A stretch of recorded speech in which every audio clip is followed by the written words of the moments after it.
kita akan mendengar sebagian dari firman Tuhan. Mari kita satukan hati kita, pikiran kita mau satu di dalam doa. Allah yang kami sembah di dalam nama Tuhan Yesus Kristus, segala puji, hormat, dan syukur Tuhan, kami naikkan di hadirat-Mu. Pada malam hari ini Tuhan, berikan kami kesatuan hati, kesatuan iman ya Bapa dan pikiran kami, untuk kami boleh tertuju hanya kepada Engkau. Tuhan, terima kasih buat penyertaan-Mu, kasih sayang-Mu Tuhan, sehingga Tuhan Yesus, kami boleh menerima berkat-Mu pada malam hari ini ya Tuhan, berkat-Mu yang kekal, yang boleh kami rasakan dalam setiap kehidupan kami kelak Tuhan. Tuhan Yesus, biarlah pada malam hari ini juga, Engkau yang memberikan kami ya Bapa, sinyal yang baik Tuhan, untuk kami boleh mendengar akan firman-Mu ya Bapa. Biarlah Tuhan, Engkau juga memberkati hamba-Mu yang sudah Engkau persiapkan bagi kami, untuk memberitakan kabar baik kepada kami Tuhan. Karena kami percaya hanya di kaki-Mu ya Bapa, kami boleh duduk diam ya Bapa. Dan hanya kepada Engkau ya Bapa, kami boleh hidup ya Bapa. Terima kasih Tuhan atas semua kasih dan penyertaan-Mu. Biarlah Tuhan di dalam satu meeting ini, kami boleh ya Bapa menerima akan berkat-berkat-Mu yang kekal dalam hidup kami. Di dalam nama Tuhan Yesus Kristus, kami mengucap syukur. Haleluya. Amin. Kali ini, Sema Adonai dengan bangga memperkenalkan pengajar kita, Ibu Suryani Watimena. Dan berikut adalah profil singkat dari beliau. Ibu Pendeta Dr. Suryani S. Watimena, MTH, lebih dikenal dengan nama Suryani Pantau. Lahir di Tanjung Uban, 11 Februari 1962.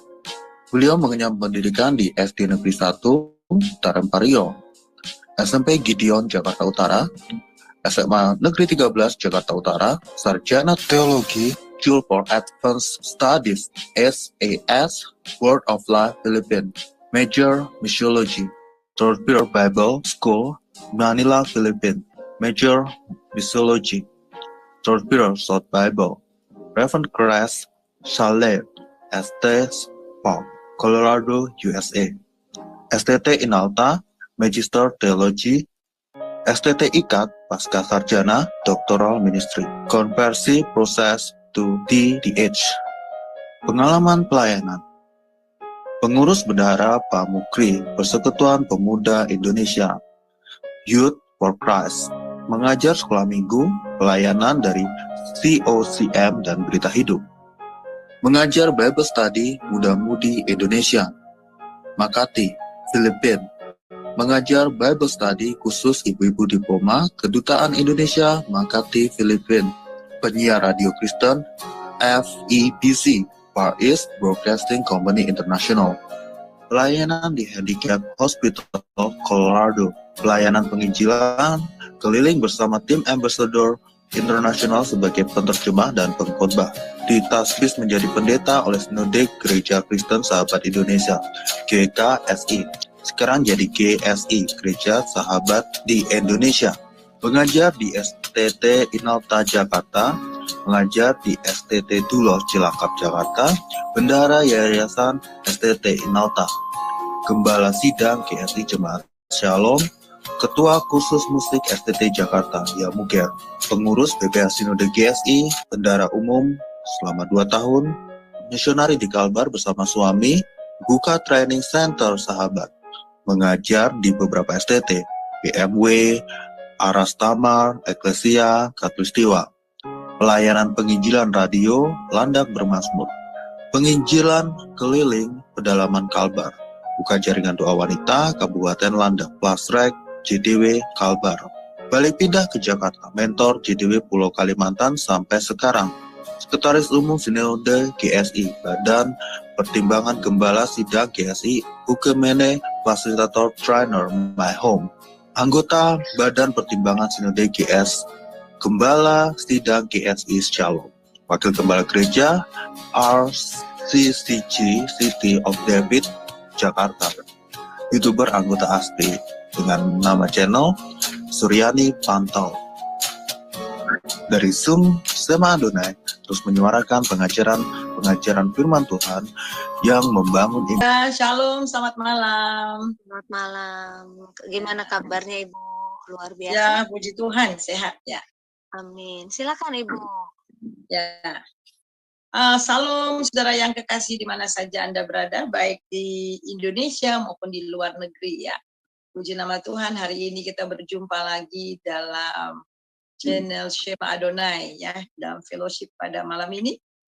Tema kita masih lanjutan dari minggu lalu, menghidupi kehidupan yang baru ya. Sekarang part 2.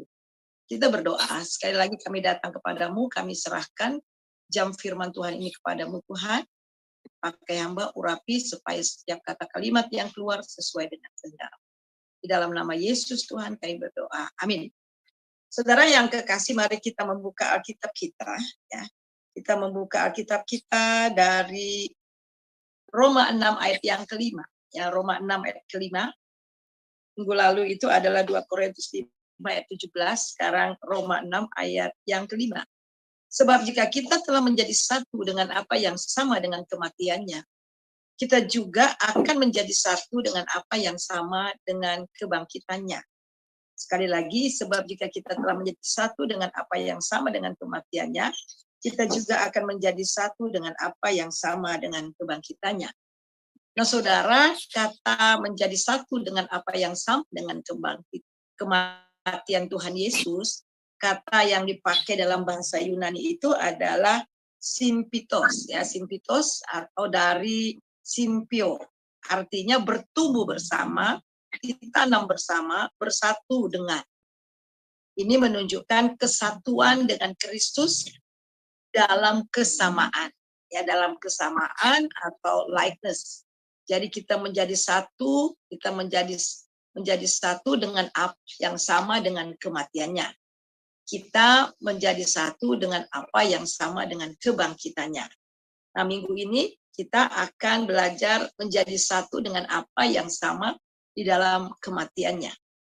Nah, kematian yang diterangkan dalam Roma 6 ayat 4 dan 8 di sini, saudara, hal ini menyatakan tidak sama secara alami ya. Jadi slide yang berikutnya itu ya. Tidak sama dengan secara alami, tetapi satu di dalam pengalaman. Ya, jadi satu di dalam pengalaman. Jadi kita baca di dalam ya, ayat yang keempat dan 8 dari Roma 6. Dengan demikian kita telah dikuburkan bersama-sama dengan Dia oleh baptisan dalam kematiannya. Slide yang berikutnya. Dengan demikian kita telah dikuburkan bersama-sama dengan Dia oleh baptisan dalam kematian. Supaya sama seperti Kristus telah dibangkitkan dari antara orang mati oleh kemuliaan Bapa, demikian juga kita akan hidup dalam hidup yang baru. Dan ayat yang ke-8, jika kita telah mati dengan Kristus, kita akan hidup dengan Dia.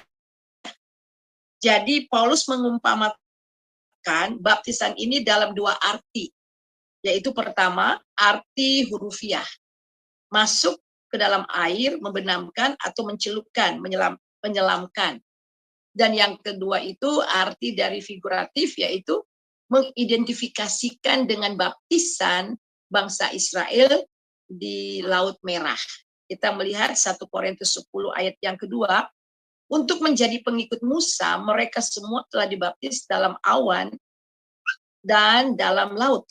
Jadi Paulus mengatakan bahwa umat Israel telah dibaptis dalam Musa, dalam awan dan dalam laut dengan cara supaya baptiskan di dalam Kristus. Nah, kita melihat di sini bergerak ke dalam, jadi baptisan ini bergerak dalam satu posisi luar ke dalam. Ini bukan perubahan zat, melainkan perubahan posisi. Melalui baptisan, kita berpindah dari posisi di luar Kristus ke posisi ke dalam Kristus. Jadi Alkitab mengatakan bangsa Israel dibebaskan dari Mesir oleh Paskah, tetapi melalui Laut Merah dan berada di bawah awan di padang gurun, sesungguhnya mereka bergabung dengan Musa. Demikian kita, saliblah yang membebaskan kita dari perbudakan dengan dunia, tetapi baptisan kita mengikuti awan hadirat Allah, maka sesungguhnya kita bergabung dengan Kristus. Nah, kita melihat yang pertama, melalui baptisan kita bergerak menuju posisi ke dalam Dia. Jadi sekali lagi, ini bukan berbicara baptisan air ya, tetapi baptisan di dalam Kristus secara rohani. Kita baca dalam Roma yang ke-6 ayat 50, ayat yang kelima maksudnya ayat kelima. Sebab jika kita telah menjadi satu dengan apa yang sama dengan kematiannya, kita juga akan menjadi satu dengan apa yang sama dengan kebangkitannya. Jadi ayat ini tidak berbicara baptisan air atau pelintasan bangsa Israel dari Laut Merah merupakan lambang dari baptisan air yang merupakan upacara yang melambangkan baptisan yang sesungguhnya yang benar. Jadi baptisan adalah dipersatukan dengan Kristus dalam persamaan dengan kematiannya agar hidup dalam kuasa kebangkitannya. Sekali lagi, jadi baptisan adalah dipersatukan dengan Kristus dalam persamaan dengan kematiannya agar hidup dalam kuasa kebangkitannya. Jadi kita bisa menyelamkan orang sebanyak mungkin ke dalam air yang kita sukai dalam nama Bapa, Anak, dan Roh Kudus atau dalam nama Tuhan Yesus, tetapi takkan pernah dengan sendirinya menjadi mereka turut mengambil bagian dalam keimanan Tuhan. Ya, baptisan air hanya upacara melambangkan tekad kita yang kita ambil untuk hidup bersatu dengan Kristus. Jadi ini tidak berbicara baptisan air. Ada orang begini mengatakan, ada fanatik sekali. Ya, jadi kalau tidak diselam atau tidak dibaptis dengan air, maka akan binasa. Oleh sebab itu ada orang yang sudah hampir mati, ya, sekarat dan nafasnya satu-satu, kemudian tetap kemudian diadakan baptisan, ditaruh air, dipercik dan sebagainya, ya. Jadi saudara, ini bukan berbicara baptisan air. Baptisan air itu hanyalah lambang dari baptisan yang sepenuhnya di dalam Tuhan Yesus. Nah, di Laut Merah, penyiksa, penindas Israel, angkatan perang Fir'aun dihancurkan sama sekali. Jadi kita lihat bagaimana bangsa Israel keluar dari tanah Mesir dan kemudian mereka menyeberang, ya, sungai atau Laut Merah, ya, Laut Merah, dan kemudian kita melihat bagaimana angkatan perang Fir'aun dihancurkan, ditenggelamkan di laut itu. Jadi ketika Tuhan Yesus menyerahkan nyawanya di atas kayu salib, itu merupakan kehancuran musuh kita. Ketika kita dibaptis dalam kematian Tuhan, kita masuki tempat yang tidak dapat diikuti oleh iblis. Wah, dahsyat sekali. Dan pasukan tentaranya. Jadi salib yang menghasilkan kebangkitan dan kuasa untuk orang percaya mengakibatkan kebangkitan lautan api untuk iblis dan para pengikutnya. Jadi kita lihat di sini, di akhir zaman akan ada manifestasi dari kuasa yang akan menghancurkan semua pengikut iblis. Jadi bila kita telah memasuki baptisan yang benar, kita dimerdekakan dari perbudakan apapun yang dapat dikenakan dunia atas diri kita. Jadi iblis tidak dapat menguasai diri kita. Nah, kedua kita melihat di sini. Kita lihat mati bagi diri dan hidup bagi Allah. Jadi baptisan sekali lagi kita ini menjadi satu sama dengan kematiannya dan juga menjadi satu, ya, dengan kebangkitannya. Itu artinya bahwa itu semuanya lambang menunjukkan bahwa ketika Tuhan Yesus mati di atas kayu salib, kita yang percaya kepada Dia, kita juga turut mati bersama dengan Dia. Dan Alkitab juga mengatakan bahkan kita turut dikuburkan bersama-sama Dia secara rohani. Dan kemudian ketika Dia bangkit, kita juga bangkit bersama-sama dengan Dia, dengan kuasa kebangkitannya. Dan dengan kuasa kebangkitannya itu, kita menjadi manusia yang baru. Paulus katakan, aku telah disalibkan dengan Kristus. Kita tahu bahwa Paulus tidak pernah bertemu secara kasat mata, secara jasmani seperti ini. Dia berjumpa dengan Tuhan Yesus ketika dia di Damsik, mau mengejar-ngejar orang-orang percaya pada saat itu. Kemudian Tuhan Yesus menjumpai dia. Dan Tuhan Yesus katakan, Saulus, Saulus, mengapa engkau menganiaya aku? Dan sejak perjumpaan itu hidup Paulus tidak sama lagi. Jadi kita melihat dia katakan, aku telah disalibkan dengan Kristus. Apanya yang disalibkan? Manusia lamanya, manusia dagingnya. Namun aku hidup, tetapi bukan aku lagi sendiri yang hidup, melainkan Kristus yang hidup di dalam aku. Jadi kita melihat di sini, ini arti dari baptisan itu. Jadi kita mati, ya, kita turut mati, turut disalibkan bersama dengan Kristus, dan kita juga dibangkitkan dengan kehidupan yang baru. Nah, kemudian kita lihat yang kedua, setelah kita mati menjadi satu, ya, dengan kematian Tuhan Yesus. Yang kedua, kita mati bagi diri dan hidup bagi Allah. Jadi untuk menjalani kehidupan yang baru ini adalah kita mati bagi diri dan hidup bagi Allah. 2 Korintus pasal 5 ayat yang ke-15 demikian bunyinya. Dan Kristus telah mati untuk semua orang, supaya mereka yang hidup tidak lagi hidup untuk dirinya sendiri, tetapi untuk Dia yang telah mati dan dibangkitkan untuk mereka. Jadi mereka yang hidup tidak lagi hidup untuk dirinya sendiri, tetapi untuk Allah. Jadi kita telah mati bersama dengan Kristus. Kita telah turut dikuburkan bersama-sama dengan Kristus. Dan kita juga dibangkitkan bersama dengan Kristus sehingga kita memiliki kehidupan yang baru. Oleh sebab itu, kita yang hidup tidak lagi hidup untuk diri kita sendiri, tetapi untuk Allah. Dan kita mati bagi kemauan kita, kemauan diri. Kita mungkin mati setiap hari, namun tidak ada sakit di dalamnya. Jadi mati, harus mati setiap hari. Apa yang harus mati setiap hari? Aku, ya, diri sendiri. Karena kita telah mati, maka ketakutan kita yang berakar dalam pengamanan diri telah lenyap. Mengapa orang takut? Ya, biasanya saudara kita lihat orang yang takut, ya, orang yang takut dilengser, dia lengser orang dulu. Ya. Orang takut bahwa dia dijolimi orang, dia jolimi dulu. Ya. Jadi sebenarnya ketakutan-ketakutan itu justru untuk memprotek dirinya sendiri. Ya saudara. Nah kita melihat di dalam 2 Korintus 4 ayat 10 bahwa ketakutan itu saudara telah lenyap. Alkitab juga katakan bahwa kamu tidak menerima roh yang menjadi kamu menjadi roh perbudakan yang membuat kamu menjadi takut lagi.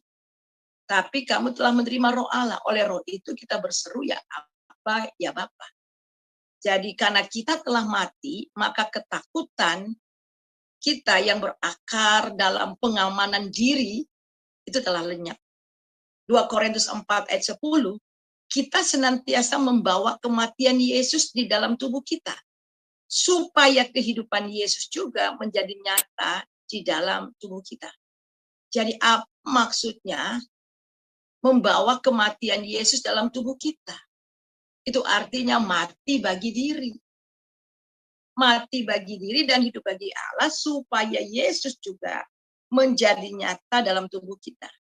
Semakin kita mati bagi diri kita, semakin hidup Yesus nyata dalam hidup kita.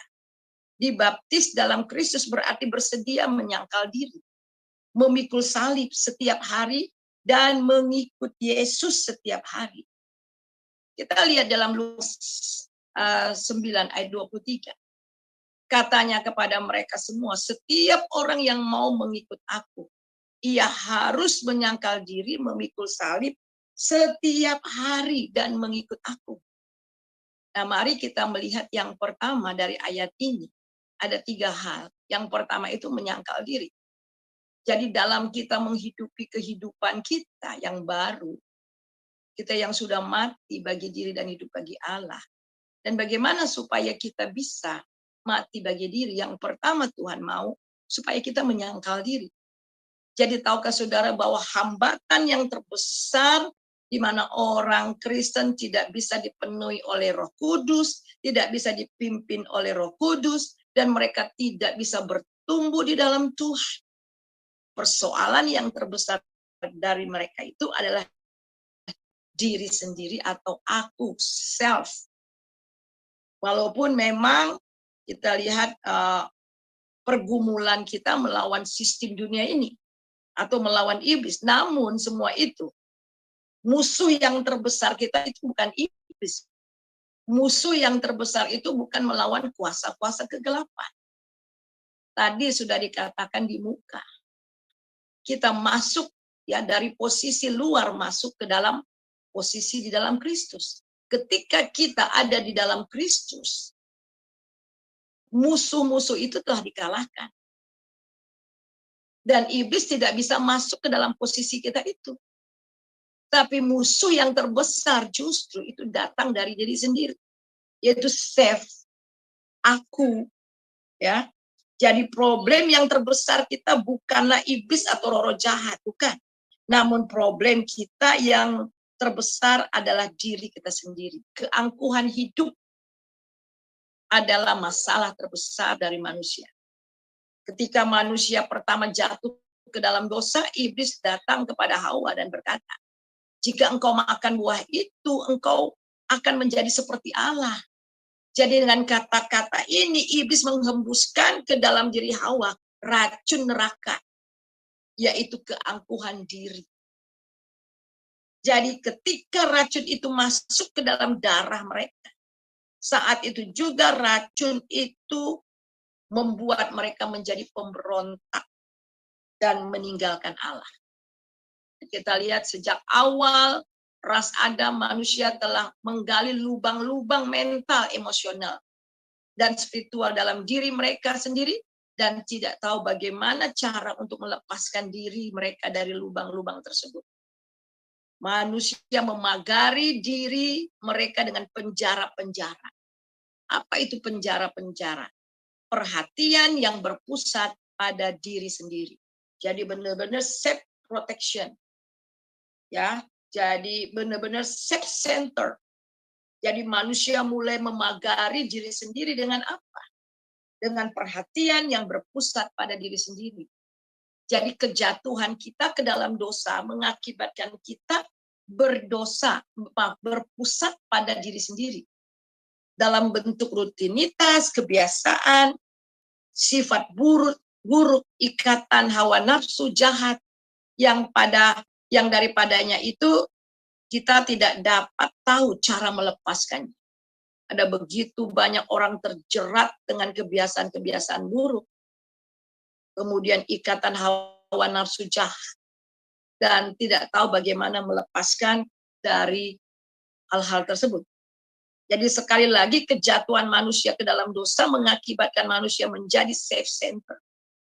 Jadi saudara, sebelum manusia jatuh ke dalam dosa, kita melihat di sini, manusia itu diliputi, dibungkus dengan kemuliaan Allah.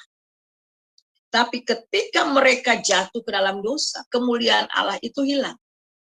Jadi mereka tidak lagi melihat kepada Tuhan, tetapi melihat self. Jadi sejak saat itu self. Jadi self dan berpusat pada diri sendiri dengan gejala-gejala akibat dari dosa yang berpusat pada diri sendiri itu keangkuhan, kemarahan, mengasihi diri sendiri, sangat perasa. Jadi ada orang bilang gitu, wah dia sangat perasa. Hati yang lembut dengan sangat perasa beda, saudara. Ya, kalau perasa itu cepat tersinggung, cepat sakit hati, ya. Kemudian depresi, kemurungan, mudah terluka, tersinggung, dendam dan konflik-konflik. Jadi ketika manusia berpusat pada diri sendiri, maka di situ kita melihat ada apa, saudara, di sini. Kita melihat ada keangkuhan, kemarahan, mengasihi diri sendiri, ya, kemurungan, terluka, tersinggung, dendam, dan konflik-konflik terjadi. Jadi berpusat pada diri sendiri artinya segala sesuatu berkisar di sekeliling aku. Semuanya berkisar mengenai aku. Dia selalu menghubungkan segala sesuatu dengan dirinya sendiri. Jadi kita pada dasarnya semua kita berpusat pada diri sendiri. Itulah sebabnya mengapa Tuhan menghardik Petrus dengan keras saat Yesus mengatakan, kita melihat di dalam Matius 16 ayat 21 dan 22. Sejak saat itu Yesus mulai mengatakan kepada murid-muridnya bahwa ia harus pergi ke Yerusalem dan menanggung banyak penderitaan dari pihak tua-tua, imam-imam, kepala, dan ahli-ahli Taurat. Lalu dibunuh dan dibangkitkan pada hari yang ketiga. Tetapi Petrus menarik Yesus ke samping dan menegur dia, katanya, Tuhan, kiranya Allah menjauhkan hal ini. Hal ini sekali-kali tidak menimpa engkau. Ayat 23, lalu Yesus berpaling dan berkata kepada Petrus, enyahlah kau iblis. Engkau suatu batu sandungan bagiku, sebab engkau bukan memikirkan apa yang dipikirkan oleh Allah, melainkan apa yang dipikirkan oleh manusia. Nah, kita melihat di sini. Kelihatannya Petrus sangat concern. Kelihatannya Petrus sangat perhatian sama Tuhan Yesus. Jadi ketika Tuhan Yesus katakan bahwa dia akan menanggung banyak penderitaan di Yerusalem dari pihak-pihak tua-tua, imam-imam, kepala, bahkan dibunuh. Lalu Petrus katakan, oh Tuhan, enggak mungkin itu terjadi. Dijauhkanlah kiranya dari engkau masalah itu. Tapi kemudian Yesus dengan tegas menghardik, menengki, enyahlah kau iblis. Engkau suatu batu sandungan bagiku, sebab engkau bukan memikirkan apa yang dipikirkan Allah, melainkan apa yang dipikirkan oleh manusia. Nah, mengapa Tuhan Yesus menghardik Petrus? Karena Petrus mengatakan, Tuhan, kiranya Allah menjauhkan hal itu. Hal itu sekali-kali tidak menimpa engkau. Atau dengan kata lain, Tuhan, kasihanilah dirimu. Dan Yesus menjawabnya, nyahlah kau iblis. Mengapa? Karena Petrus berpusat pada diri sendiri. Dan berpusat pada pikiran manusia. Yang mengasihi diri sendiri bukan kepada Allah. Jika kita masuk ke dalam berpusat pada diri sendiri, kita tidak akan pernah memuliakan Allah. Sebab itu firman Tuhan mengatakan, semua orang telah berbuat dosa dan telah kehilangan kemuliaan Allah.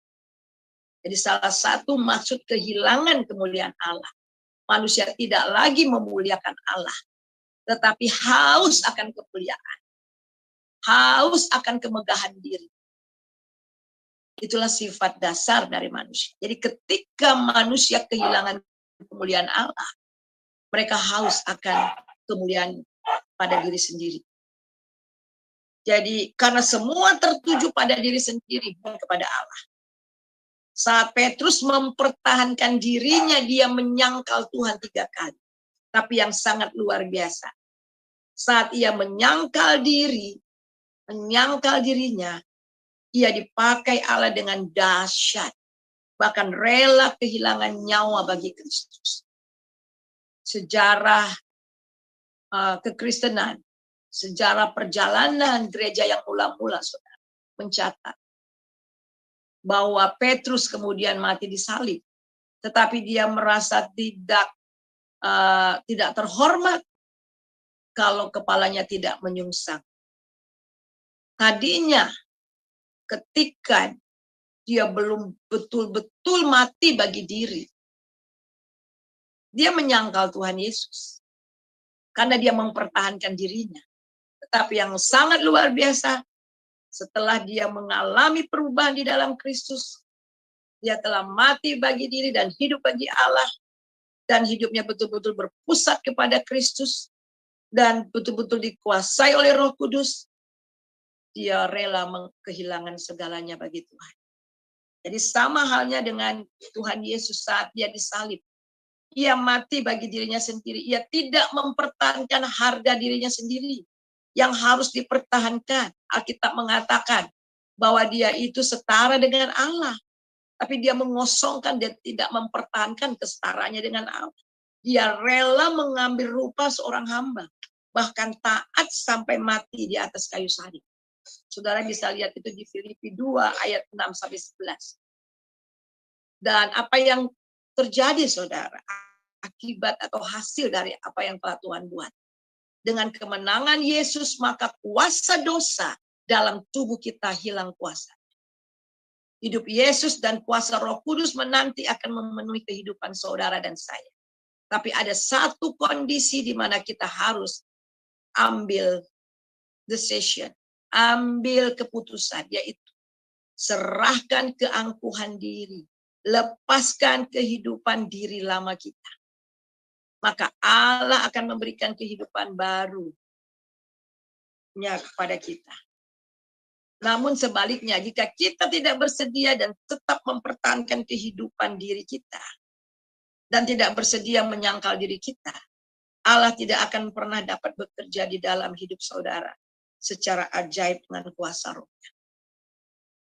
Inilah kegagalan banyak orang Kristen. Mereka sudah lahir baru. Mereka telah mengalami perjumpaan dengan Kristus. Namun kehidupan mereka masih tetap seperti di padang gurun. Ya, hidup di dalam kedagingan. Dan akhirnya mereka tidak sampai ke tempat perhentian. Tidak pernah mengalami yang namanya hidup berkemenangan di dalam Tuhan.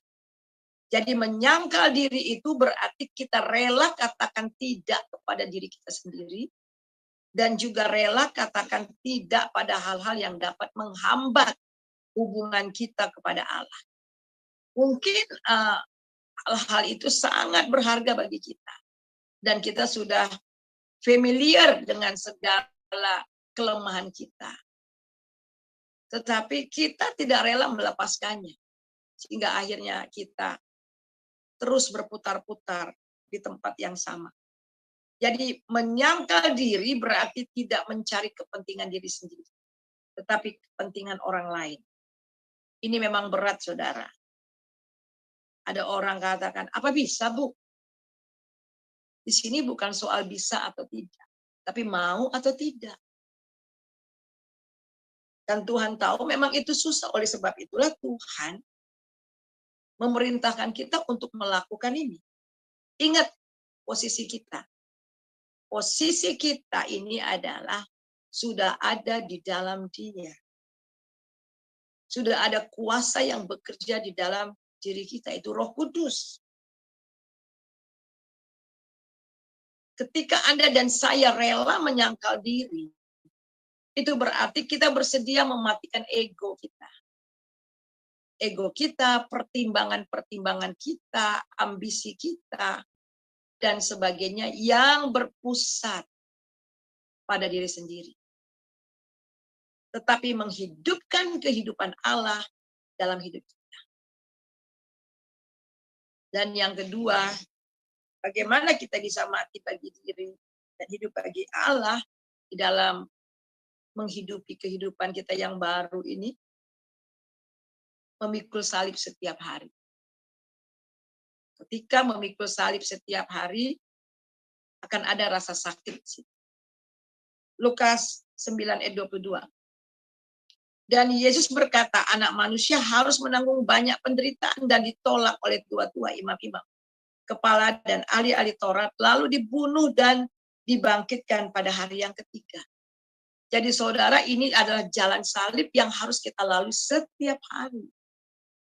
Jadi bukan hanya menyangkal diri, tetapi memikul salib. Memikul salib artinya ready to die.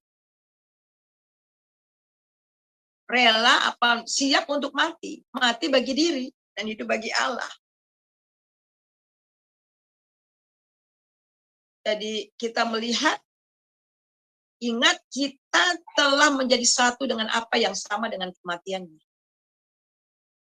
Jadi sejarah membuktikan anak-anak Tuhan mengalami apa yang dialami oleh Tuhan Yesus. Banyak yang ditolak, menderita, bahkan dibunuh karena iman mereka kepada Yesus. Sejarah perkembangan gereja yang mula-mula juga kita melihat bagaimana gereja-gereja di Asia kecil pada waktu itu dikuasai oleh kekaisaran Romawi. Mereka harus menyembah patung kaisar, mereka harus melakukan penyembahan berhala, tetapi bagi orang-orang yang taat, tetap setia kepada Tuhan, mereka tidak diberikan fasilitas yang seharusnya mendapatkan fasilitas dari pemerintah mereka. Usaha mereka diboikot, bahkan ada yang dibunuh. Tetapi kenapa mereka tetap mengikut Tuhan? Bahkan mereka mati sampai akhir hidup mereka. Itu luar biasa. Mereka setia sampai mati. Dan banyak sekali Alkitab mencatat. Mereka rela melakukan apa saja untuk Tuhan.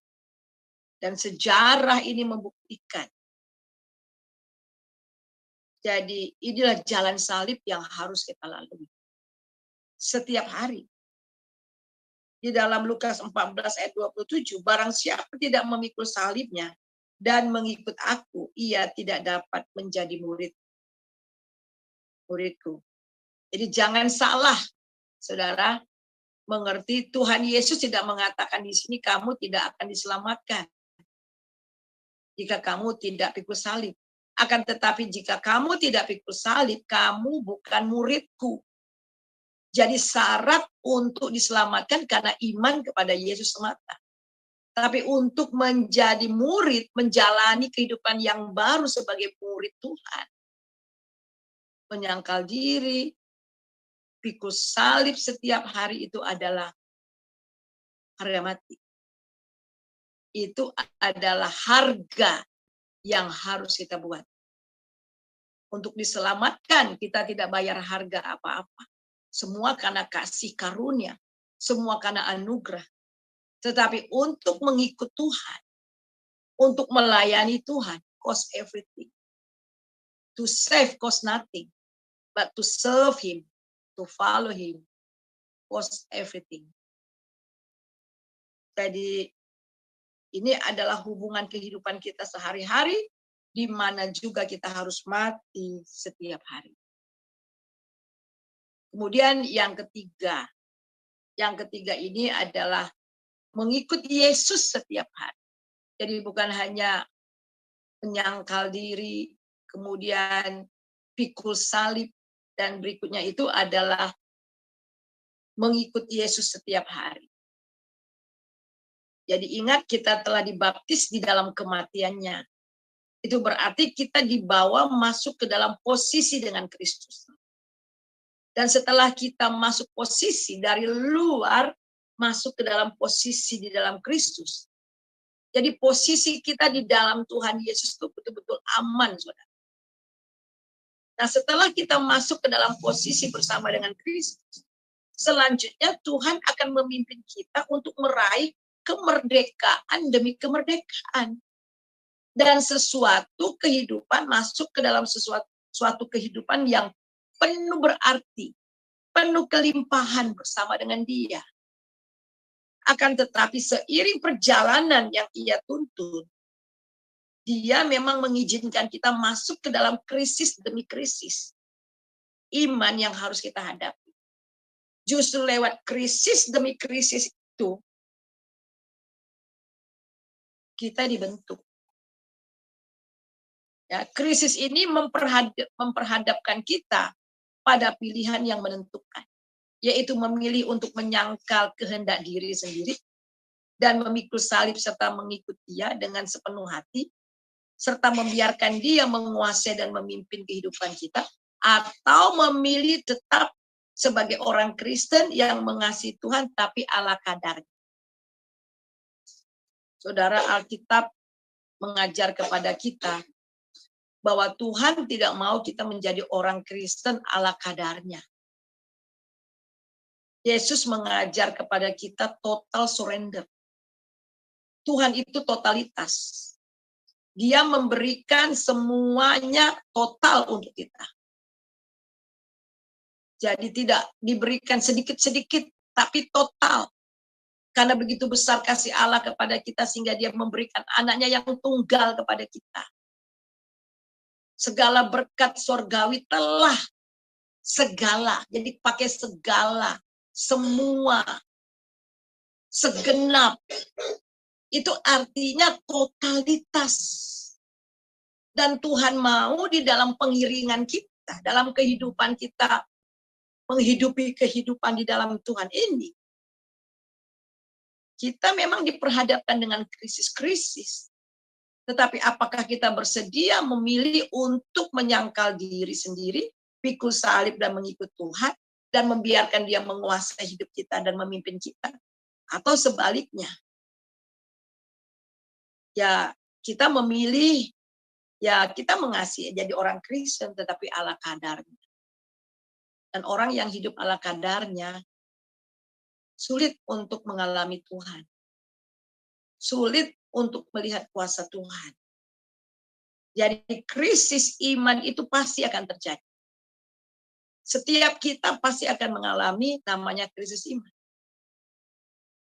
Dalam kita mengikuti dia. Tetapi justru melalui krisis demi krisis itulah kita lihat, kita dapat, demi krisis, itu ditentukan apakah kehidupan seseorang benar-benar dikuasai dalam pemerintahan Tuhan, atau apakah ia benar-benar mengasihi Tuhan tanpa syarat lebih daripada jiwanya sendiri. Nah, disinilah saudara benar-benar diperhadapkan ketika ada masuk dalam krisis iman. Apakah kita benar-benar hidup dikuasai oleh kuasa Tuhan? Apakah kita benar-benar mengasihi Tuhan tanpa syarat lebih daripada jiwa kita? Kita belajar bagaimana Sadrak, Mesak, dan Abednego. Ketika pada saat itu Raja Nebukadnezar membuat patung yang besar untuk disembah. Sadrak, Mesak, dan Abednego menolak untuk menyembah patung itu. Dan kemudian diancam kalau tidak menyembah, maka mereka akan dibuang ke dapur api. Apa yang mereka bilang?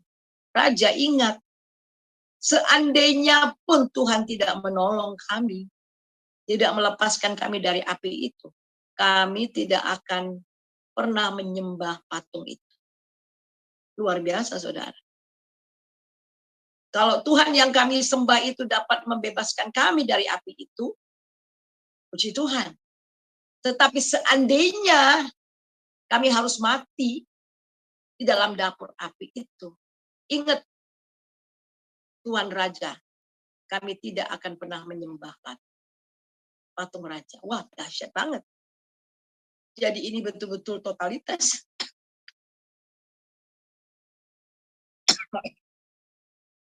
Mengasihi Tuhan tanpa syarat. Melebihi dari jiwanya sendiri. Malam ini agak keras ya firman Tuhannya. Tapi inilah cara kita menghidupi kehidupan di dalam Tuhan. Kita harus ingat bahwa hidup kita ini bukan sekarang. Tapi kita sedang menuju kepada kekekalan. Dan kita ini adalah mempelai-mempelainya Kristus juga. Yang sedang disiapkan Allah supaya kita tidak berkerut dan tidak bercacat ketika dia datang untuk menjemput kita. Nah, kita melihat bahwa perjalanan bangsa Israel yang mereka keluar dari perbudakan Mesir dan kemudian Tuhan membawa mereka ke padang gurun dan kemudian untuk pergi ke tempat tanah perjanjian. Tetapi kita melihat di sini sebagian besar angkatan daripada orang tua tidak pernah masuk. Kenapa? Karena mereka hidup berpusat pada diri sendiri, daging. Jadi kemudian masuk ke dalam Kanaan, itu angkatan yang baru yaitu Yosua. Yosua memimpin angkatan baru dari bangsa Israel, kemudian masuk ke tanah perjanjian. Mereka harus menyeberang sungai Yordan. Menyeberang sungai merupakan krisis iman yang besar juga. Saudara bayangkan, di hadapan mereka itu bangsa-bangsa yang kuat. Mereka harus pergi menyeberang sungai Yordan dan bertempur dengan bangsa yang kuat. Dan inilah krisis iman. Ketika Tuhan minta supaya mereka menyeberang sungai Yordan itu masih meluap. Tuhan tidak keringkan dulu, tetapi masih meluap. Dan Tuhan bilang, masukkan kakimu, nyebrang. Dan ini harus ada tindakan iman. Ya. Benar-benar mengikut Tuhan dengan iman. Dan akhirnya apa, saudara? Ketika mereka meletakkan kaki mereka ke dalam sungai Yordan itu, laut kemudian kering. Maaf, sungai Yordan kering. Jadi ada tindakan iman. Jadi mereka harus menyeberangi sungai Yordan. Menyeberang sungai Yordan merupakan krisis iman yang besar. Krisis iman ini juga diperhadapkan kepada generasi lama. 40 tahun sebelumnya, walaupun keadaannya agak berbeda sedikit. Angkatan lama gagal memberi respon semestinya pada peristiwa itu. Sekarang keadaan yang sama diperhadapkan pula pada angkatan yang baru. Ada dua perkara yang harus dilakukan. Pertama, dihentar keluar dari Mesir, dan sesudah itu kedua harus menyeberang sungai Yordan. Jadi setelah melakukan kedua perkara itu, mereka tidak dapat mengelak konfrontasi dengan segala penguasa Kanaan yang gagah perkasa, bersenjatakan kereta perang besi, mempunyai bala tentara besar dan prajurit-prajurit yang perkasa. Mereka tidak dapat mundur lagi, saudara. Mereka harus maju. Jadi menyeberang Yordan artinya menerjunkan diri ke dalam peperangan yang 40 tahun sebelumnya telah diberitahukan. Jadi benar-benar, saudara, mereka tidak bisa mundur lagi. Mereka harus maju. Dan menyeberang sungai Yordan juga berarti mempertaruhkan segalanya. Harta miliknya dalam peperangan tanpa kemungkinan mundur. Dan berisiko akan kehilangan segalanya. Ini perjalanan kita. Perjalanan ke depan. Jadi dalam perjalanan kehidupan kita mengikuti Tuhan. Mau tidak mau, kita tidak dapat mengelak konfrontasi terhadap godaan dan dosa. Mungkin dosa itu kelihatannya begitu nyata. Tetapi jika Anda dan saya sungguh-sungguh memiliki iman sejati, kita akan keluar sebagai pemenang. Dan terakhir, kita akan melihat, mari kita melihat dari 1 Yohanes. Dalam 1 Yohanes, kita lihat dari 1 Yohanes pasal 5. 1 Yohanes pasal 5, ayat yang keempat dan ayat yang kelima. Demikian bunyinya. Sebab semua yang lahir dari Allah mengalahkan dunia. Inilah kemenangan yang mengalahkan dunia, iman kita. Siapakah yang mengalahkan dunia selain daripada dia yang percaya bahwa Yesus adalah anak Allah. Ini dalam perjalanan kehidupan kita mengikuti Tuhan. Sekali lagi, mau tidak mau, kita tidak bisa mengelak konfrontasi terhadap godaan dan dosa. Konfrontasi terhadap dunia. Tetapi jika kita sungguh-sungguh memiliki iman yang sejati, ya, maka saudara dan saya akan keluar sebagai pemenang. Mari kita satu dalam doa. Terima kasih Tuhan untuk kebenaran firman Tuhan yang kami pelajari pada malam ini. Terima kasih lewat pengorbananmu di atas kayu salib. Engkau telah mati dan engkau juga telah bangkit. Dan yang sangat luar biasa, kami yang percaya kepadamu, yang sungguh-sungguh menerima engkau sebagai Tuhan dan Juru Selamat, yang telah mengalami juga kematian bersama dengan Tuhan. Kami menjadi satu dengan apa yang sama dengan kematian-Mu. Kami juga menjadi satu dengan apa yang sama dengan kebangkitan-Mu. Ini luar biasa sekali. Ini semua kami alami karena kasih Tuhan.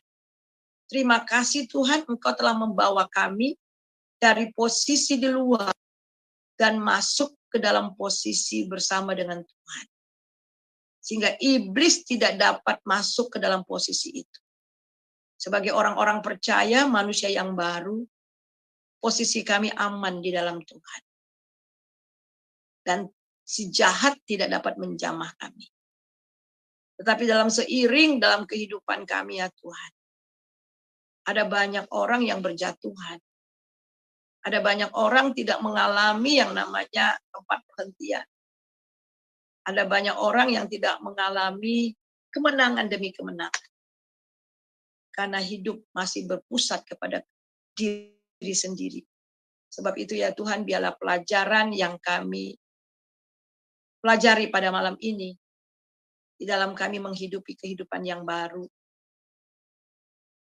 mata kami akan tetap tertuju kepada Tuhan dan hidup berpusat kepada Kristus dengan mati bagi diri dan hidup bagi Allah. Biarlah firman Tuhan pada malam ini boleh menguatkan kami semua.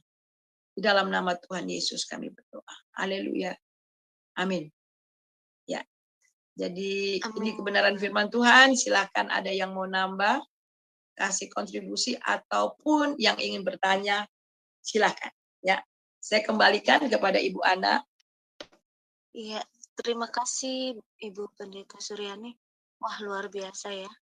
Jadi menjadi, maksudnya yang hal yang perlu kita perhatikan pada waktu kita ingin memiliki suatu kehidupan yang berkenan di hadapan Allah, maka perbuatan yang kita lakukan itu berkenanan itu bukan hanya dilihat dari perbuatan yang dilakukan, tetapi identitas orang yang melakukan perbuatan itu. Itu maksudnya kita sudah kembali jadi orang baru, manusia baru. Baik, ini ada yang mau bertanya, Ibu Aling. Silakan Ibu Aling. Ya, shalom, selamat malam, Ibu Pendeta Suryani. Iya, shalom. Saya mau menanyakan ini, ketika anak Tuhan yang sudah menerima Yesus hidup sudah mati, maksudnya mati dalam kedagingan ya Bu ya, dan bangkit bersama Yesus, hidup dalam kekudusan. Kita harus menyangkal diri dan salib setiap hari ya Ibu. Nah, ketika kita mampu melakukan itu, maka akan melahirkan satu ketekunan ya Bu dalam diri kita. Dan dari ketekunan itu akan melahirkan pengharapan ya Ibu. Itu apa sih? Jadi kalau kita mau melakukan itu semua dengan tekun, maka kita akan mendapatkan pengharapan. Pengharapan itu seperti gimana? Maksud pertanyaan saya itu loh. Ya, terima kasih Ibu Suryani. Iya, yang ditanyakan apa nih, Bu? Nah, jadi kan ketika kita mau memikul salib menyangkal diri kita, berarti kita melatih diri kita kan ya Bu ya, untuk dalam ketekunan, dan ketekunan itu menghasilkan pengharapan. Saya pernah mendengar kata itu. Yang dimaksudnya ini bagaimana? Saya kurang mengerti. Ya, jadi kita harus tahu bahwa ketika kita menjadi satu dengan apa yang sama dengan kematiannya, itu berarti bahwa manusia lama kita dalam minggu yang lalu itu sudah berlalu, sesungguhnya yang baru sudah datang. Dan itulah permulaan dari kehidupan kita yang baru. Jadi hidup yang baru bersama Tuhan itu dimulai saat kita dilahirkan kembali. Jadi secara rohani kita ini benar-benar memang sudah mati bersama dengan Kristus dengan dosa-dosa kita. Bahkan dosa-dosa kita telah turut dikuburkan. Dan kemudian dia bangkit, kita juga bangkit dengan manusia yang baru. Nah, kalau kita baca di dalam Roma pasal yang ke-6, kita baca. Dalam Roma pasal yang ke-6, kita baca ayat yang ke-5 dan ke-6. Sebab jika kita telah menjadi satu dengan apa yang sama dengan kematiannya, kita juga akan menjadi satu dengan apa yang sama dengan kebangkitannya. Karena kita tahu bahwa manusia lama kita telah turut disalibkan, supaya tubuh dosa kita hilang kuasanya, agar jangan kita menghambakan diri lagi kepada dosa. Dan ini bukan dikerjakan oleh daging. Ini kita nggak bisa kerjakan lewat daging dengan kekuatan kita. Jelas ini kita hanya dapat di dalam Kristus. Benar-benar dikerjakan di dalam Kristus, di dalam kehidupan kita. Nah, setelah kita mendapatkan kehidupan yang baru, Alkitab juga mengatakan ada kuasa yang bekerja dalam diri kita, kuasa daripada Roh Kudus. Dan inilah yang memampukan kita. Jadi, kalau kita menyangkal diri, itu artinya memang tidak lagi hidup berpusat pada diri sendiri, tapi hidup berpusat kepada Allah. Dan memang ini proses. Ini proses tidak bisa jadi begitu saja. Karena memang pada dasarnya kita ini orang yang angkuh. Kita dapati itu dari Adam dan Hawa, nenek moyang kita. Karena ketika mereka tertarik untuk makan buah itu, karena mereka ingin seperti Allah. Itu artinya ada keangkuhan yang ditawarkan oleh iblis. Keangkuhan hidup. Dan itu ada di pada kita semua. Tetapi yang sangat luar biasa, itu kemudian segala keangkuhan hidup, segala ambisi-ambisi diubah oleh Tuhan. Akan tetapi karena kita masih hidup dalam dunia ini, dalam daging, kadang-kadang manusia lama kita, keangkuhan kita itu muncul. Tetapi karena kita ini anak Allah, bagaimana supaya mengikis semua itu? Tuhan izinkan salah tadi. Krisis-krisis. Krisis demi krisis. Pengalaman demi pengalaman. Sehingga itu dikikis dalam hidup kita. Sehingga kita benar-benar diubah dari waktu ke waktu. Tetapi semuanya itu harus ada respon daripada kita. Kita bekerja sama dengan Tuhan. Tuhan melakukan bagiannya dan kita melakukan bagian kita. Apa bagian kita? Taat saja. Lakukan apa yang dia perintahkan. Ya, kira-kira seperti itu. Jadi memang pengharapan yang kita terima dalam dia itu memang tidak pernah mengecewakan. Kenapa? Kata Roma pasal 5, karena kasih Allah telah dicurahkan ke dalam hati kita. Jadi sekali lagi, karena kasih Allah itu telah dicurahkan ke dalam hati kita. Ya, itu saja dari saya. Iya. Ibu, pada akhirnya kita akan menjadi seperti karakter Kristus ya, Ibu. Itu yang dikehendaki oleh Allah Bapa. Bagian kanannya ya, Bu. Iya. Terima kasih. Pembahasannya Tuhan berkati. Iya, terima kasih Bu Aling. Masih ada lagi atau bagaimana? Sudah jelas. Baik, kita lanjut ke Ibu Rahel. Silakan Ibu Rahel.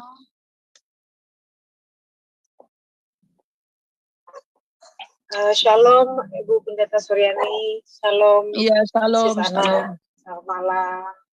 Ya, Malam. Ibu, saya mohon maaf, saya ini masih di jalan, tapi saya kan mengikuti yang Ibu jelaskan kepada kita. Saya mau tanya, Bu, itu kan Tuhan Yesus sekolah dan menjadi rabi di usia 30 selesai ya, Bu ya. Kemudian usia 33 beliau Tuhan Yesus mati di kayu salib. Kemudian 3 hari kemudian beliau Tuhan Yesus bangkit. Apa makna rohani angka 3 itu?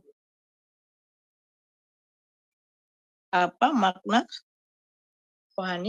Apa arti 333 itu, Bu? Ataukah itu melambangkan atau menggambarkan Bapa, Anak atau Firman dan Roh Kudus? Kenapa selalu angka 3, Bu? Oh, kalau umur 33 tahun memang kalau kita melihat untuk bangsa orang Yahudi untuk memulai satu pekerjaan itu dimulai umur 30 tahun. Ya, jadi itu budaya orang sana. Jadi kalau kita melihat bagaimana Yusuf juga ya, Yusuf ketika dia dibuang ke sumur itu umur 17 tahun.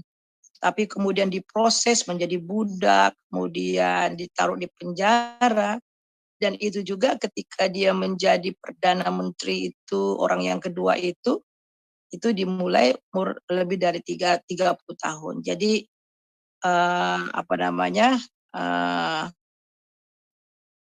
jadi itu adalah tradisi orang Yahudi ya. Jadi dimulai dari 30 tahun ke atas ya. Mulai dari umur 30 tahun.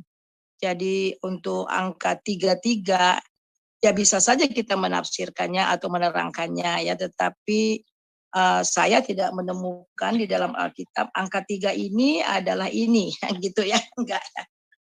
Jadi saya tidak berani untuk memberi tafsiran yang tidak tertera dalam Alkitab gitu ya. Ya.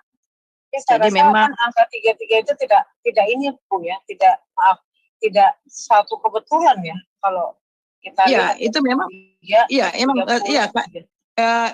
itu tadi saya katakan umur 33 tahun itu memang itu tradisi orang Yahudi.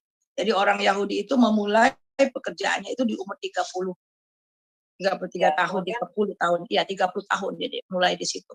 Jadi kan Tuhan Yesus itu dia bekerja melayani 3,5 tahun. Lalu kemudian dia meninggal, dia mati dan kemudian bangkit. Jadi umur 30 tahun memulai satu pekerjaan. Ya.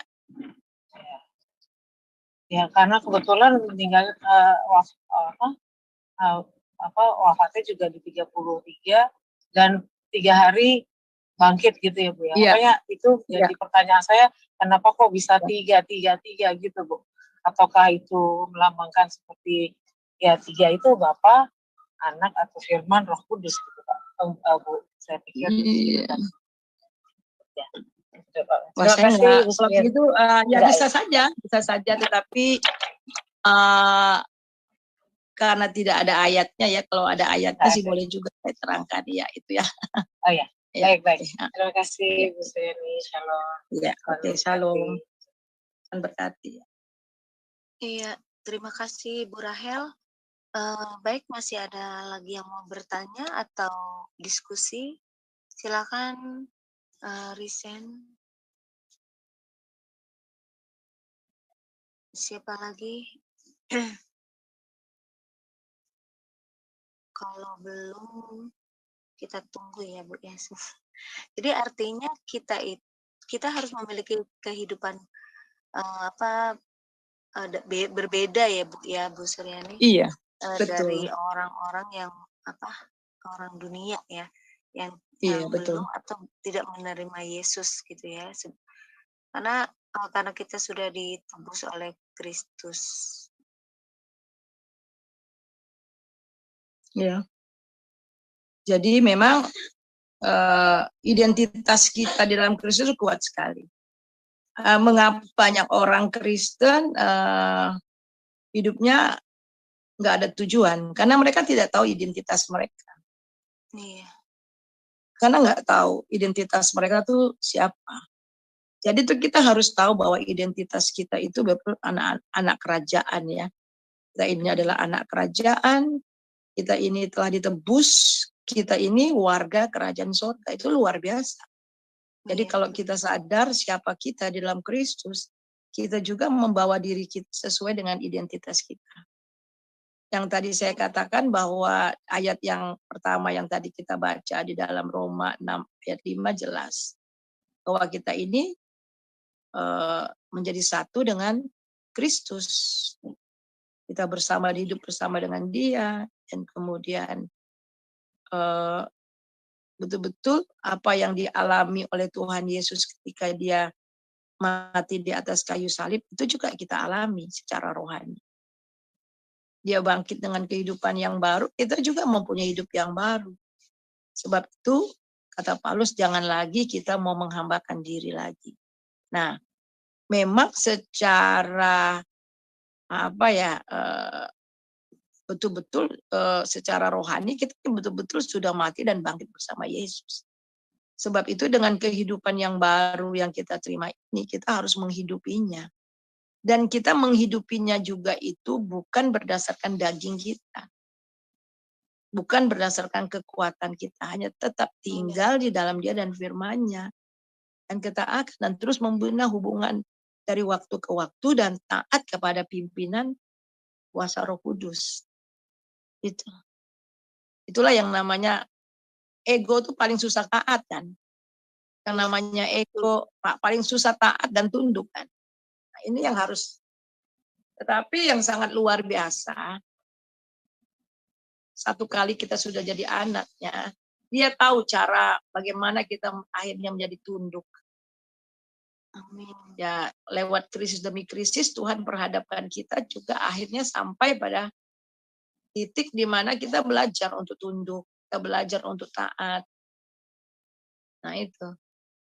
Jadi, tapi banyak juga ya Bu ya orang yang dia belum tahu kalau dia itu ciptaan baru. Jadi saat dia pikul salib gitu kan, banyak kekecewaan. Padahal dalam arti dia hidup baru itu, jadi manusia baru itu, ya resiko itu sebenarnya kita memang harus pikul salib dalam arti masalah-masalah itu kita hadapi bersama Tuhan kan begitu ya Bu ya? Iya betul. Ya, bersama Tuhan. Ya, Bu. Iya Bu, silakan. Enggak salah minggu lalu saya sudah terangkan ya. Jadi bagaimana kita mengikuti Dia itu, mengikuti Dia dengan mata yang tertuju kepada Tuhan. Iya. Mata yang tertuju pada Tuhan berarti memang berpusat kepada Kristus, hidup yang berpusat kepada Kristus, dan mata yang terus tertuju kepada Kristus. Dan Kristus sendiri akan membawa kita kepada kesempurnaan iman. Iman kita kepada kesempurnaan yang luar biasa loh. Jadi Dia sendiri yang membawa iman kita kepada kesempurnaan. Nah tugas kita, posisi kita itu hanya tetap melihat kepada Dia. Hanya berpusat kepada Kristus. Hanya dua, pusat pada diri atau pusat pada Kristus. Itu dia. Jadi ketika hidup kita betul-betul berpusat kepada Kristus, ya kita nggak mementingkan diri sendiri. Ada orang bilang gini, apa mungkin Bu, orang bisa tidak hidup mementingkan diri sendiri? Loh, kalau firman Tuhan kata, masa nggak bisa? Iya kan? Betul Bu, setuju. Masa firman Tuhan berdusta? Nah, kalau Dia katakan begitu berarti kita bisa lakukan. Tapi dengan kekuatannya sendiri. Dan saya juga alami itu ya. Dalam proses perjalanan hidup saya dari yang keras kepala, dapat sekali permukaan dari Tuhan dan banyak hal, itu diproses, kita belajar. Kita belajar dari waktu ke waktu. Ada sekolah yang Tuhan berikan pada kita, khusus sekolah bersama dengan Tuhan itu kan. Kita diubah dari waktu ke waktu. Itulah sebabnya firman Tuhan juga katakan seperti di peleburan api emas itu ya, kalau kata Ayub, kalau aku diuji maka aku akan keluar seperti emas. Nah itu, iya kan? Ya, itu memang Iya, betul. Betul. dikikis. Jadi Iya. kemarin minggu lalu saya sudah katakan ketika kita percaya Yesus yang pertama berubah itu roh kita. Roh kita hidup, kita sadar akan Allah, ada kerinduan-kerinduan kan. Tetapi Iya. jiwa kita itu yang terjadi pikiran, perasaan dan kehendak. Nah, ini yang harus ditundukkan gitu loh. Yang diproses oleh Tuhan. Keinginan-keinginan. Nah, ini. Iya. Iya. Saya mau tanya ini, Bu. Apakah kita itu manusia baru itu harus bayar harga gitu? Atau bayar harga itu sama dengan pikul salib atau bagaimana, Bu? Ya, kita diperhadapkan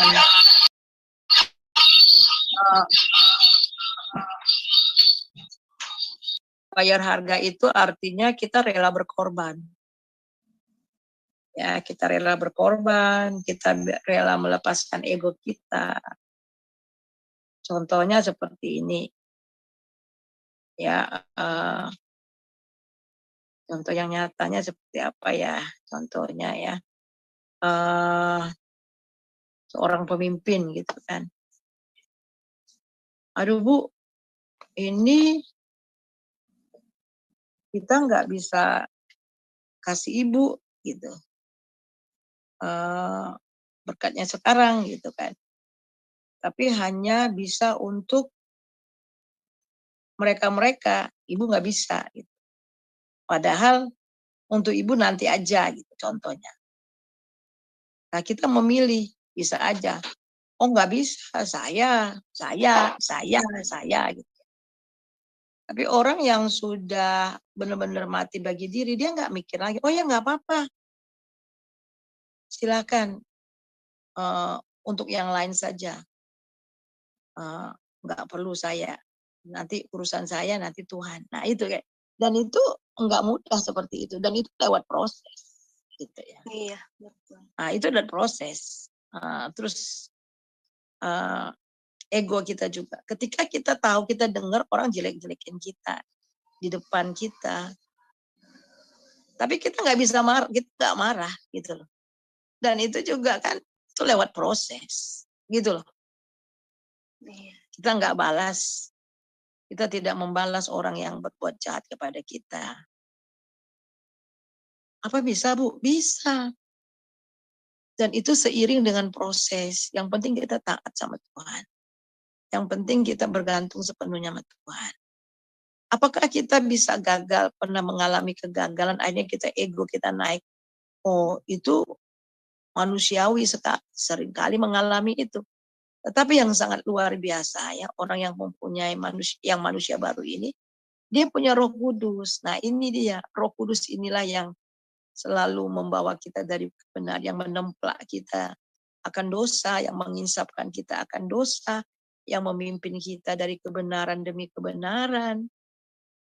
Wah, itu dahsyat banget. Jadi tuh kita itu bukan berjuang sendiri untuk mengubah hidup, justru kita kerjasama dengan Roh Kudus yang ada di diri kita. Gitu loh. Kira-kira ngerti ya maksud saya ya? Ya. Iya, baik. Jadi kalau kita dengan diri kita sendiri itu daging, itu agamawi. Lain. Kita harus tahu bahwa kekristenan itu bukan agamawi. Kekristenan itu relationship. Kita bisa beragamawi, kita bisa lakukan ke gereja dan sebagainya, kelihatannya aktif. Tetapi kalau tidak ada hubungan secara pribadi dengan Kristus, pada hakikatnya itu adalah mati. Ya itu. Jadi hubungan ini yang terus menerus. The more you close to her, to him, the more you like him, gitu kan? Iya. Iya. The more you closer, jadi benar. Jadi semakin kita dekat dengan Tuhan, semakin kita tuh diubah untuk menjadi serupa dengan Dia. Amin. Betul, Bu. Jadi Ya, mungkin seperti ini kali ya Bu ya, kayak misalkan di gereja gitu ya, kita ada yang membutuhkan gitu bantuan gitu ya, karena Bagaimana? kita juga butuh, mungkin seperti kita di dalam gereja ada seseorang atau teman kita yang butuh materi gitu ya, tapi kita juga ada tapi nggak banyak lah gitu ya, dan akhirnya kita ya udahlah bagi 2 lah gitu, ada buat dia segini, buat saya segini, karena saya juga nggak bisa bantu banyak. Nah itu termasuk mungkin ya Bu ya? Iya. Bayaran. Ya termasuk sampai seperti itu biasanya kan gue juga butuh masa mau ngasih orang, nah, itu ego kita kan. Iya. Siapa lo yang gue juga butuh gitu kan. Nah, itu. Makanya tuh ya kita harus belajar dari yang kecil-kecil. Dulu saya di Kalimantan saya banyak anak-anak rohani, anak-anak asuh gitu ya yang tinggal yang kami sekolahkan. Nah, saya selalu bilang ada 10 potong ikan. Kalau kita ada 10 potong ikan dan kita 10 orang, satu ambil lebih satu aja, pasti yang satu nggak kebagian. Iya. Nah, makanya itu mulai itu emang dari daging ya. Dan seringkali saya pernah menghadiri satu bukan pesta ya, ada fellowship di daerah ya. Jadi akhirnya ada orang dari Jakarta datang. Saya pernah tinggal di daerah 12 tahun dan melayani. Itu padahal hamba-hamba Tuhan, anak-anak Tuhan yang hadir gitu ya. Wah, di situ udangnya besar-besar semua. Ambil sepenuh-penuh piringnya seperti seperti gunung Fujiyama. Ambil banyak-banyak, akhirnya nggak habis. Nggak habis, orang di belakangnya baru setengah jalan, orang-orang di belakang udah nggak kebagian. Tetapi yang ambil banyak itu, orang yang ambil banyak itu, aduh udah nggak kemakan, kue udah nggak kemakan. Jadi sering gitu. Jadi itu dimulai dari kita harus mendisiplin diri. Makanya kan kita lihat bagaimana Daniel ya, dia mendisiplin dirinya, tidak menajiskan dirinya dengan makanan-makanan, dengan yang lain. Itu pendisiplin diri. Kita emang harus mendisiplin. Iya, betul. Iya, jadi kita harus mendisiplin diri kita. Jadi kalau kita nggak menang atas daging, kita nggak akan bisa menang atas kota-kota. Di mana bangsa Israel di padang gurun itu kan kedagingan, daging semua itu yang berperan. Mereka jatuh dalam percabulan, penyembahan berhala, grumbling, ya, bersungut-sungut dan sebagainya. Mereka bilang, kami teringat dengan ikan di Mesir, kami teringat dengan bawang putih, bawang merah, semangka, ketimun. Itu memang manusiawi banget. Iya. Panas-panas kalau minum, panas-panas kalau makan semangka, enak. Iya kan? Iya betul. Tapi kenapa Tuhan harus kasih mana yang itu sampai mereka bosan? Nah itu. Iya. Betul. Supaya kata Tuhan, supaya kamu tahu bahwa hidup ini bukan hanya dari roti saja. Nah itu. Jadi memang ini pendisiplinan sebenarnya, pendisiplinan sebagai murid ya. Sebagai murid Tuhan Yesus, ya Tuhan mendisiplin kita. Ya. Disiplin dari penyangkalan diri ya termasuk semua itu. Jadi bukan hanya egonya aja, tetapi termasuk dari penyaliban daging. Gitu. Iya. Ini ada yang resign lagi, Bu. Iya, silakan. Siapa tadi? Ibu Rahel apa Ibu Aling? Silakan. Ya, shalom. Ibu, sekali lagi saya mau bertanya. Ibu, itu kan manusia itu kan dengar ya Ibu? Suara saya. Nah, Ibu. Jelas. Manusia itu kan dia kalau tidak mau bertobat, tidak mau, maksudnya tidak mau taat gitu. Walaupun sudah diproses ya, maksudnya dikikis egonya, tapi dia tidak mau bertobat. Itu sama juga dia mengeraskan hati ya, Ibu. Dan kalau sudah seperti itu, maka Tuhan benar-benar akan mengeraskan hatinya ya, Bu. Ini pernah baca Iya. ayat nih. Iya. Jadi sampai dia benar-benar matinya itu tidak dalam pertobatan pada akhirnya, Ibu ya. Ya Seperti itu itu. memang proses sampai seperti itu tuh karena memang selalu menolak Tuhan ya. Jadi sebenarnya proses untuk mencapai benar-benar itu tuh memang prosesnya panjang, tapi diawali oleh karena kekerasan hati. Jadi kalau kita melihat di dalam Ibrani pasal yang ketiga, mulai dari ayat yang ke-7 itu, sebab itu seperti yang dikatakan Roh Kudus, pada hari ini jika kamu mendengar suaranya, jangan keraskan hatimu seperti dalam kegeraman. Jadi jangan keraskan. Nah kalau terus-menerus ditegur sama Tuhan, hatinya tetap keras, nah apa yang terjadi? Coba kita baca di dalam ayat yang ke-9. Di mana nenek moyangmu mencobai aku dengan jalan menguji aku, sekalipun mereka melihat perbuatan-perbuatanku 4 tahun lamanya. Itulah sebabnya aku murka kepada angkatan itu dan berkata selalu mereka sesat hati. Nah ini, dari keras hati menjadi sesat. Itu udah gradually ya, itu bertahap itu. Dan tadinya keras dan akhirnya nggak peduli sama Tuhan, nggak peduli dengan tegurannya, akhirnya kita menjadi sesat.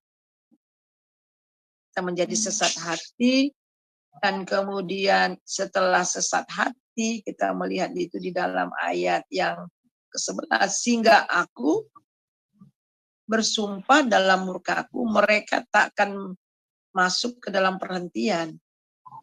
Waspadalah, hai saudara-saudara, supaya di dalam kamu jangan terdapat orang yang hatinya jahat. Nah udah, kalau udah keras, kemudian sesat, akhirnya jahat.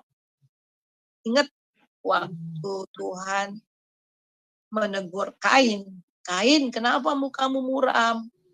Apa kamu nggak suka cita kalau kamu berbuat baik? Tapi ingat, dosa sudah ngintip. Nah itu, dosa sudah ngintip kami, tapi kamu harus menguasainya. Nah di sini kita harus menguasainya, harus menang dari sejak awal. Tapi kalau hati itu, kehidupan kita terus-menerus itu, ya akhirnya dari keras hati menjadi sesat hati dan akhirnya menjadi hati yang jahat. Setelah hati yang jahat, kita melihat di sini ayat yang ke-13. Tetapi nasihatilah seorang akan yang lain setiap hari, selama masih dapat dikatakan hari ini, supaya jangan ada di antara kamu yang menjadi tegar. Nah ini, tegar hatinya karena tipu daya dosa. Nah, akhirnya menjadi tegar. Kalau udah tegar itu ya udah, pala apa sih tegar itu? Ya udah nggak ada rasa, udah nggak ada rasa. Udah tidak mau mendengar. Iya. Nah makanya kalau Roh Kudus berbicara kepada kita, jangan keraskan hati. Kalau keraskan hati, ini ya, hatinya semakin hari itu semakin jahat. Saya bilang sama anak-anak saya dalam kalau masalah hati ya, misalnya kesel, marah gitu. Stop, saya bilang gitu, cepat selesaikan. Jangan berkutat di situ. Karena kalau tidak cepat diselesaikan, dia itu akan terus meningkat. Kondisi hati kita akan meningkat, saudara. Dan iblis akan terus-menerus menghancurkan, merusak hati kita. Jadi jangan beri makan. Jadi saya bilang sama anak-anak saya, jangan kasih makan hati yang kayak gitu. Suka menghina orang, balas dendam, itu sebenarnya kita sedang kasih makan hati yang rusak, sedang memperusak hati kita sendiri. Gitu. Jadi memang pilihan itu memang kita ya Bu ya, kita harus benar. Iya, baik, terima kasih Ibu untuk penjelasannya. Iya. Tuhan berkati. Iya. Iya, terima kasih Bu Aling buat bertanya lagi. Baik, siapa lagi yang mau bertanya? Mungkin Ibu Eri. Ya, silakan Ibu Eri. Iya, shalom Ibu. Iya, salam. Eh, saya ingin bertanya. Tadi kita sudah membahas bagaimana kita menghidupi kehidupan kita ya Bu di dalam Tuhan. Iya, betul. Jadi kita harus menyangkal diri, memikul salib, dan mematikan keakuan di dalam diri kita sendiri. Dan teladan-teladan seperti ini, kalau saya membaca Alkitab ini sudah diberikan kepada Yesus ketika bagaimana Yesus mengatasi godaan iblis, dan dia menang atas godaan tersebut dengan memperkatakan dan menghidupi firman itu. Seperti halnya juga dengan kehidupan kita, memang kita tidak hanya cukup untuk membaca Alkitab setiap hari, tapi kita harus memperkatakannya sampai telinga kita ini mendengar. Nah, yang saya ingin tanyakan Bu, mungkin ada juga anak-anak Tuhan ya, seperti halnya saya juga masih belajar bagaimana saya harus memperkatakan atau menyampaikan firman ini kepada orang lain. Tapi ada keterbatasan atau kemampuan di dalam diri kita, itu bagaimana Bu? Bagaimana Bu? Sorry. Yang kalimat terakhir. Seperti hanya di dalam kehidupan kita tidak cukup hanya untuk membaca Alkitab setiap hari, tapi kita juga harus memperkatakannya sampai telinga kita ini mendengar gitu.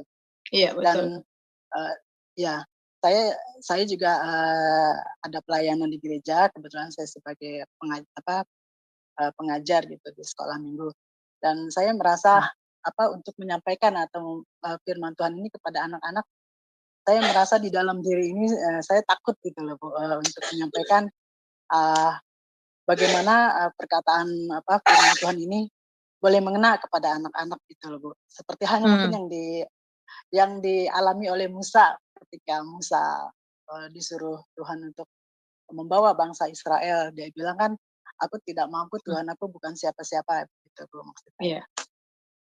Ya, terima kasih.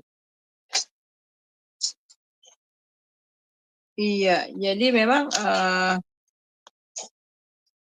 kita memang ketika Tuhan memanggil kita, memang Alkitab banyak mencatat. Musa bilang, saya nggak bisa ngomong, saya nggak bisa lancar ngomongnya. Kemudian kita lihat juga Yeremia, ya masih kecil. Tuhan, saya ini masih kecil, saya ini masih anak muda, saya nggak bisa ngomong, gitu. Tapi Tuhan bilang, aku sendiri akan menaruh perkataanku ke dalam mulutmu. Yesaya waktu dipanggil, Tuhan, aku ini orang yang najis bibir. Dan memang ketika kita diperhadapkan dengan hadirat Tuhan, ya yang pertama kali nampak itu adalah kelemahan kita. Ya kita nggak berdaya, kita memang orang berdosa. Tetapi kenapa Tuhan mau menunjukkan itu? Supaya kita tidak bergantung dari kelemahan kita, tapi bergantung kepada Dia. Gitu. Benar-benar bergantung sepenuhnya kepada Tuhan. Nah, ketika kita bergantung kepada Tuhan dan kita lakukan, jadi walaupun kita tahu kita lemah, kita nggak mampu, tetapi karena Tuhan yang menjamin bahwa Dia yang akan pakai kita, ya kita lakukan, kita taat saja. Taat aja, itu aja sih, ya taat aja, kita ikuti. Dan berikutnya kita akan lihat bagaimana Tuhan bekerja. Gitu. Dengan ajaib memakai kita. Ya, kira-kira begitu ya Bu. Percaya dan yakin saja ya Bu. Iya, percaya dan lakukan. Iya. Ya jelas, yang jelas juga ya ada preparation dan sebagainya, ya jelas ya. Itu bagian kita kan. Dan kemudian kita percayakan. Kita percayakan. Jadi saya alami ya karena pengalaman mengajar dan sebagainya, kita bisa aja mengajar secara automatically ya. Tetapi kalau itu tidak dituntun oleh Roh Kudus, pelajaran firman Tuhan itu hanya sampai ke otak aja, tapi tidak sampai tembus hati. Nah itu bedanya. Jadi yang sampai menembus hati kuasa Roh Kudus yang bekerja. Nah kalau Roh Kudus yang bekerja itu benar-benar seperti apa ya, pedang yang bermata dua yang sampai ke sum-sum istilahnya ya, kata firman Tuhan kan. Nah itu. Jadi karena kuasa Roh Kudus, bukan karena pinternya kita. Kita bisa mungkin pinter cerita, pinter ini, khotbah apa segala. Tapi kalau dengan ego lagi kan, dengan kepandaian sendiri, ya itu hanya enak didengar dan hanya masuk ke otak, tapi tidak sampai mendarat ke hati orang. Roh, apalagi roh orang ya gitu ya. Itu kira-kira ya. Ya, baik Bu. Terima kasih Bu. Iya, terima kasih Bu Eri.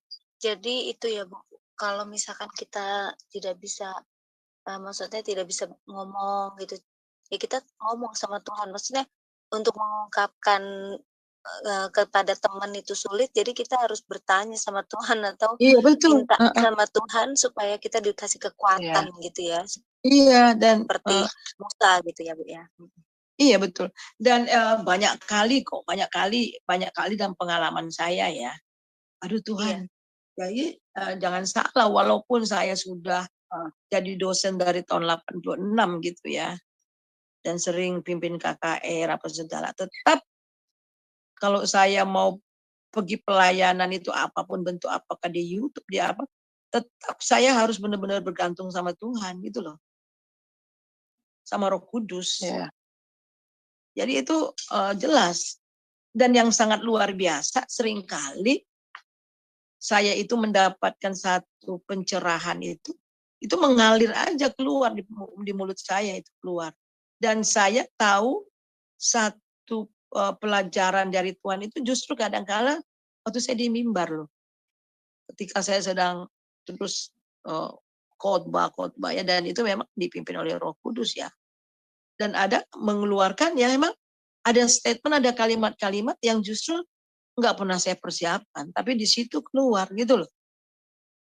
Ya, jadi mengalir saja gitu ya Bu ya. Iya, itu Roh Kudus. Nah, tapi ya memang saya mempersiapkannya jelas ya, dengan doa, dengan firman dan doa. Yang berikutnya itu mau siap aja dipakai oleh Tuhan. Gitu. Iya. Ya, dalam segala hal. Dalam segala hal ya. Iya. Ya, baik. Jadi memang harus menaruh Roh Kudus di dalam hikmat kita ya Bu. Iya. Jadi ya dia yang memberi hikmat ya, bukan hikmat kita ya kita. Iya, kita diberi hikmat. Iya bukan hikmat kita, tapi dia memberi hikmat kepada kita. Dia Tuhan yang memberi hikmat ya. Amin. Iya betul.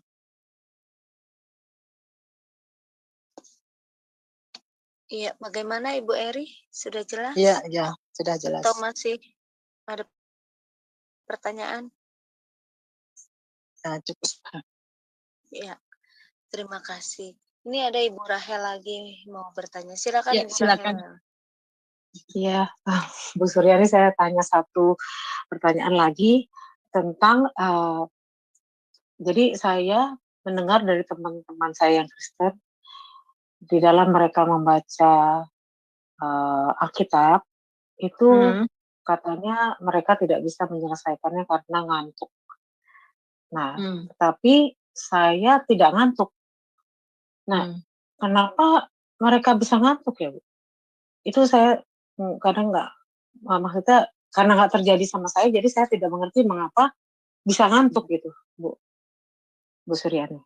Mohon ya penjelasannya. mungkin mereka baca, bisa aja banyak faktor ya, karena memang mereka baca Alkitabnya udah di tengah, udah kesibukan, udah badan udah lelah, udah hari tenaga yang terakhir yang mereka kasih gitu ya.